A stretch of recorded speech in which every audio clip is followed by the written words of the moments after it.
Hello guys, what's up? In today's video, I'll show you how you can easily create a monthly budget in Google Sheets using Cloud AI.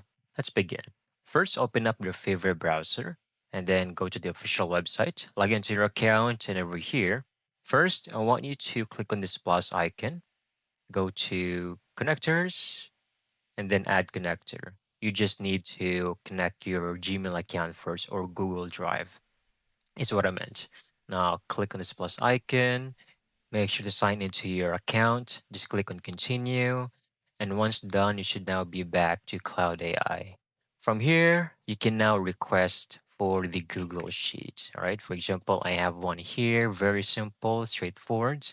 Just hit enter. This might take a while, but once finished, you will see an option in here to view or download the file. Since our account is connected, we can easily click on it and it will open up a new tab where we can easily view everything in our accounts and in Google Sheets. Just like this, you will see everything. Just scroll down if needed and click on this button to download. Click on this option to open in Drive. Let's wait for a few seconds. And there you go, quick and easy. Thank you so much for watching. I hope you found this video very helpful.